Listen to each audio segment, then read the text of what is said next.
how to bring into the people's awareness that what is actually beneficial for their being or essential for their being. And I understand why this question is very timely, because our brains and our habits and our daily routines are overcrowded with everything. It's to the degree that people have no time, have no interest, have no energy, have no passion to actually figure themselves out. And that's why the change is so difficult, because change requires your energy and effort that you use to get out to the television, to the news, to the social media, reading books, walking in nature as well. But those are actually the last two are more helping you to have the time with yourself. So therefore, how to bring this essential part of our wellness or well-being into the awareness. And to respond from one of the tools that are in my framework, I didn't mention, there will be also, we will cover the framework, which has tools. And the one tool explains that everyone can fall into one of the three circles. So the tool is called circles. And there is a red circle, there is a yellow circle, and there is a green circle. So traffic light, to keep it very simple. Green people are those who are self-driven. If they want to change anything in their lives, they just do it. And you know examples of these people. They start to ride the, what was that? Windsurfing at the age of 55, if they want to. They do climbing at the older age, or they do different other things with their lives. And if they want to do the biohacking, they just do it. So these are self-driven. And of course, the opposite of that are red people. In a certain behavior, they will say something which I think is quite popular. So people would say, oh, I know smoking is bad, but I'm going to smoke until I die. So that's an example of a red person. So in that particular case, there is very hard to be done anything to help the person. And then there are these yellow people in between, and I call these people January 1st. The people of January 1st. Why? Because many people on January 1st would like to improve their lives. Why I'm saying this is because only with this understanding and being clear that whenever you address person or people or groups of people or societies, your awareness as a designer or technology developer or an investor, knowing that you might have degrees of these three circles, would make your journey, your life, your technology, your innovation to be targeted for the actual audience. The problem that many health campaigns, the government-run health campaigns, don't succeed because they target red people. Oh, we have this smoking challenge in our society. So who are the worst examples? Oh, these people, they are smoking 2 packs of cigarettes per day. So if we can do something with them, oh, then we pretty much solve the puzzle. What happens? They target those and they fail. Why they fail? Because mentally people say no. They have very firm, clear attitude. And that's the failure. That's the failure in. And this tool gives the clarity. If you want to fail with your technology innovation, with your investment, target red people. I would suggest not doing that. Green people also don't need your support because they can do anything they want. So it's very clear the target audience is yellow people. They are willing to change. They understand. They say, yes, I will do it. I will do it this year, like I tried to do it a few other years before. And then they kind of lose the energy, lose the motivation, lose this kind of touch with their decision. And these are seeking for your help, seeking for your technology. Therefore, first of all, this is to realize we most likely are not able to help everyone, and we don't need to start with everyone. Why? Because if we help the low-hanging fruit, which is yellow people, to see how many green people are around succeeding, that enables social influence. I mentioned in one of the integral parts, components of the transformation, social influence as the source for the energy for these people to sustain their changes. So therefore, what happens is if the green people are around us, and we just don't see them, but technologies are enabling us more and more through the data to see where do they purchase healthy food, where do they ride their bikes, how much time do they spend in their meditation app, all of those things. And then once that is projected on the neighboring yellow people to the green, and they are just the yellow people on the borderline between yellow and green circle, are just one step away, one reason away, one attitudinal barrier away. And if that's taken away, then they're converting green, and the green circle naturally grows. And this is how the awareness can be managed through technology involvement. And the awareness is supported and strengthened through the example of other people. So if people on January 1st, they usually stick with their own personal desires and sometimes are suffering by not having anyone with them and even not seeing anyone doing the same thing. And they just, oh, is it really only me? Do I need to suffer only alone? And the technologies can enable to see others. And that's how the awareness can be expanded. So that's one thing. This is how the awareness can be expanded for the yellow people through the technologies that instantly reflecting how many other people are now on this meditation app meditating right now, today, and how that have been increased over time. So that's one. And then sometimes people still ask the question, but what do we do with the red people? Do we leave them alone?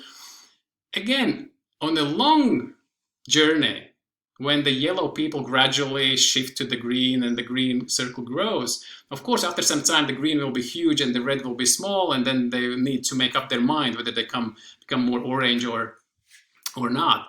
But then sometimes I respond that those old-fashioned, as from my perspective, old-fashioned motivators, like rewards or punishments, carrots or sticks, they are effective for a limited period of time. So they might be used to help at least not the very red end, but the orange people to shift their attention, shift their awareness a little bit closer to the yellow, to get them to recolor themselves a little bit. So therefore, some of the technologies can use different reward mechanisms to keep the engagement, to keep the retaining the users with some monetary rewards or with some bonuses, so that they would get into this shifting the mindset towards how yellow people think. Yellow people think it's a good idea, but the practice doesn't show it.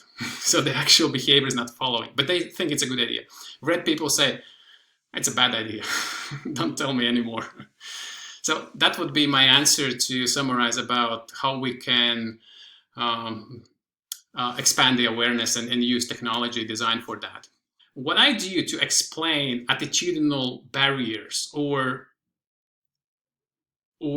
something that resides in the brain which is hiding, I usually say that there is only one thought responsible for that. Only one thought. And to simplify to the degree that people usually see me doing in my master classes is, if this blue pen is a thought, and that resides here.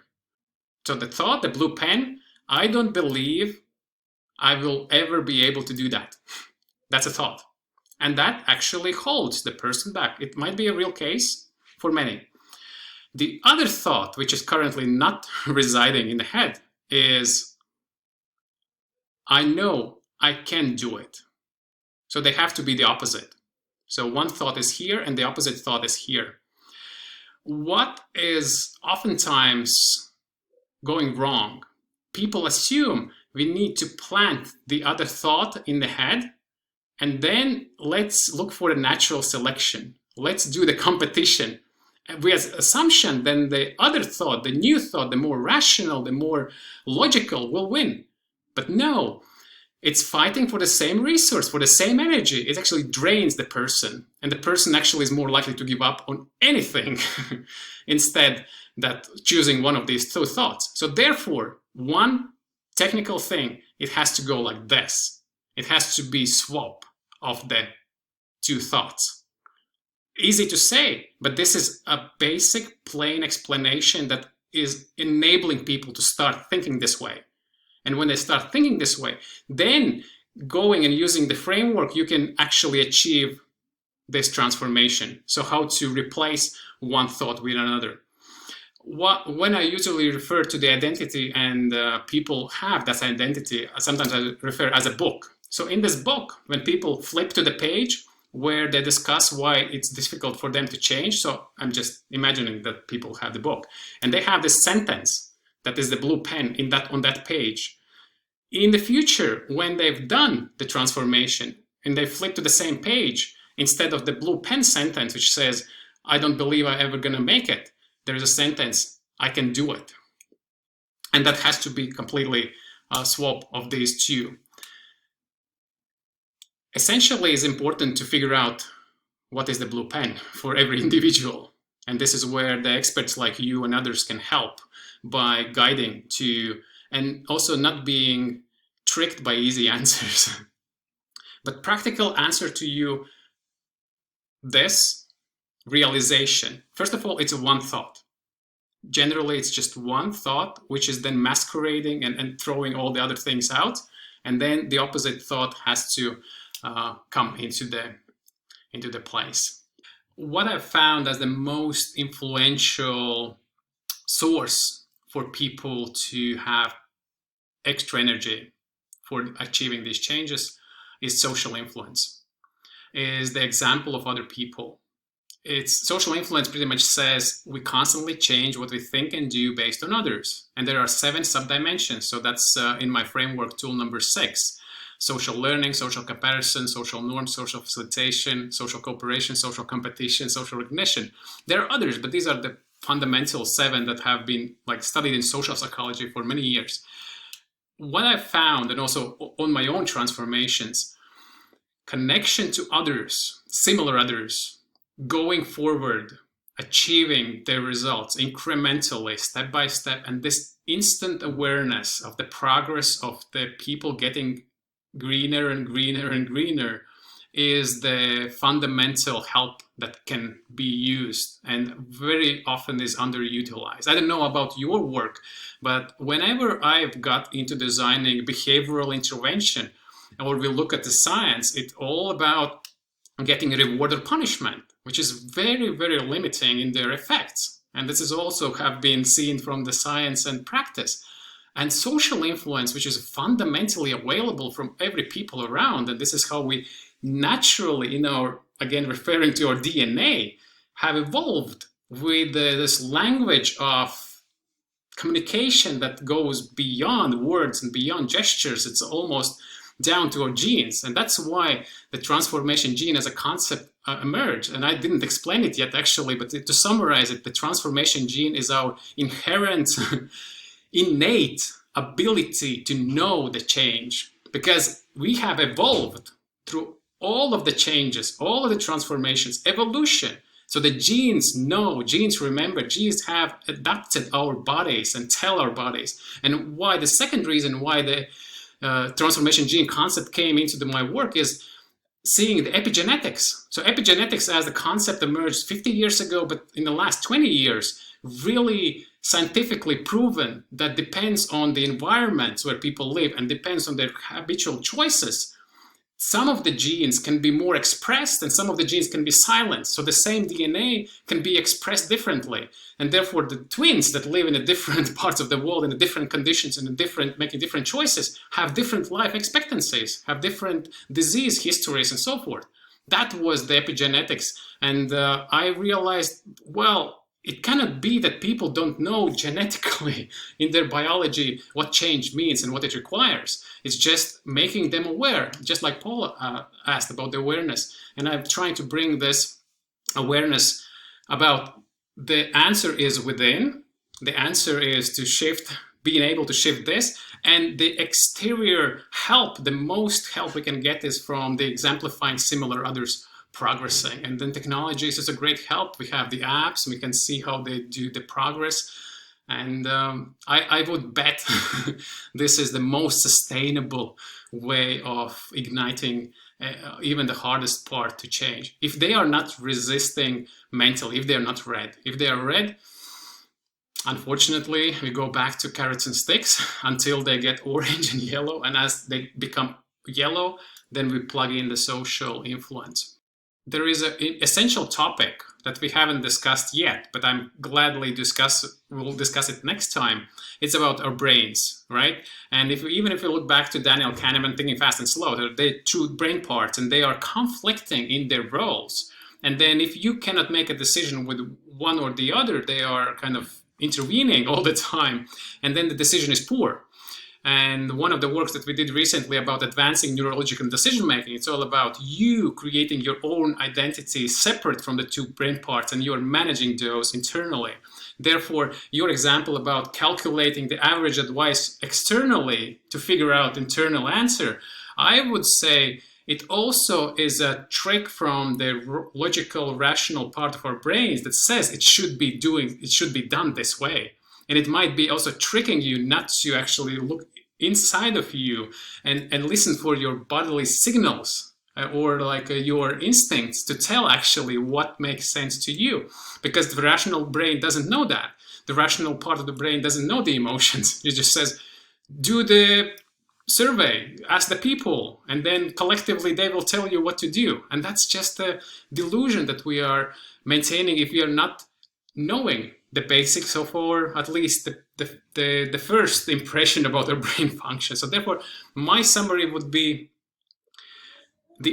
all the answers are inside, every single answer. The outside is just possible insights that you might not be aware of, but real answer always is within. And let me give you another tip, which is also very simple, but sometimes not appreciated or is neglected. Whenever a question arrives to you, most of the cases, it has an implied answer. Otherwise, it wouldn't arrive. So 9 years ago, a question arrived to my mind. Am I fulfilled? Of course I'm not. I'm not that fulfilled with the large IT companies, nice business cards, nice paycheck. And this is when I decided to go do my PhD and get the expertise in behavioral science intersection with technology. So therefore, that's a trick. That's a hint. That's a tip. Use it any time. If there's a question arriving, most likely there is an implied answer. And that usually comes from the instinct. If the question is how we can magnify, amplify the activation of transformation gene into the larger populations, the answer is quite simple. It's social mirroring. It's how our genes are speaking to each other on their own language. Let me give you an example. You might have a friend, and the friend had this New Year's resolution for many years, and maybe the New Year's resolution was writing a book. Could be an example. And then after 5 years, the person done it, and the person has written the book. You speak with the person, you see the book, you see the person, and there's something different about the person. And your conscious mind tries to rationalize it. Your instincts say it's different, but you have no explanation except that you know it. And that means that activated transformation gene in that person is now speaking to your gene and saying, hello, you have it too. And that's social mirroring. And then that can be transmitted through the physical events when people meet each other, or also through these virtual events when people are socializing. Activated transformation gene speaks for itself, and it's very visible.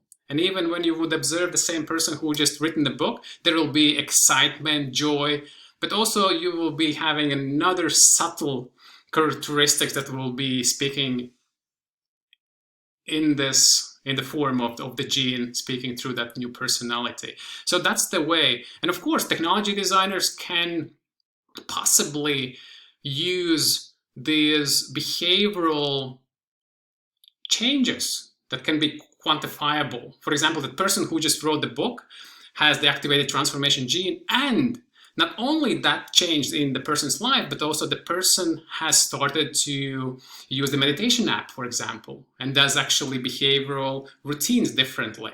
And this is as a behavioral input, as a data input for people to use and exemplify to others, saying, well, this is what happens when the transformation gene is activated. And then even as I speak about social influence, there could be reflection through media, through the platforms that people use to see how many people turned from yellow to green, which means the gene is being activated or is activated. And those numbers, regardless of what they actually are trying to change in their lives, is just the number of people around your neighborhood, in your residential building, are getting greener. And that's the quantifiable thing about transformation gene.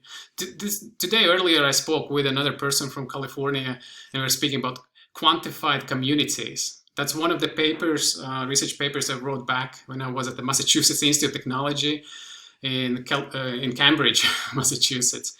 And that was all about how we can scale up and use technologies to amplify things. So that's the same principle, the same approach that can amplify the activation of the transformation gene using technologies.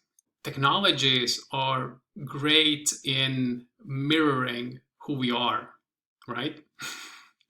So by seeing what's put out there, it not only gives us the chance to see the good sides of it and amplify the well-being and flourishing, but also projects all the demons, all the dark sides of human nature at the same time. What it brings us to think about is the capacity of technology to trigger another innate possibility, is to quickly realize and transparently see things. Like in ancient times when people met and they didn't have this common language or even didn't evolve at the level of language, they were able to comprehend whether that's a friend or an enemy. The same way, and let me give you an example. So if there are two apps that people would download from a store, App Store or Google Play, and both of the apps would be helping you to overcome something, whether smoking or drinking, addiction, or reading, meditation, whatever. And you have those two apps on your phone. And you don't need to get an education on this. You already have it. You would be able to see that this one app does the thing, gives very shiny results and statistics and visuals, but you have no idea how they do it. And they are not inclined to tell you this. They're just doing it for you, to make you satisfied, and then they add a lot of bonuses and products and like rewards and different other kind of interesting things.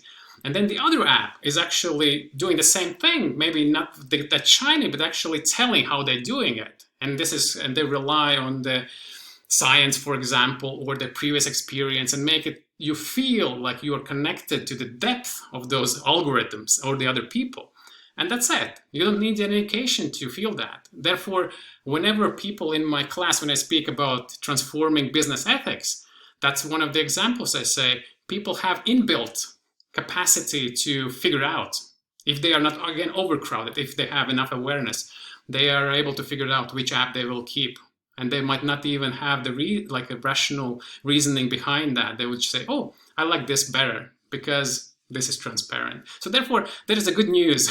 Technology will be developed, but the innate capacity to see through things, transparency that seeks for trust, will keep us promoting and using technologies that are more transparent and more in line with our values in the long run.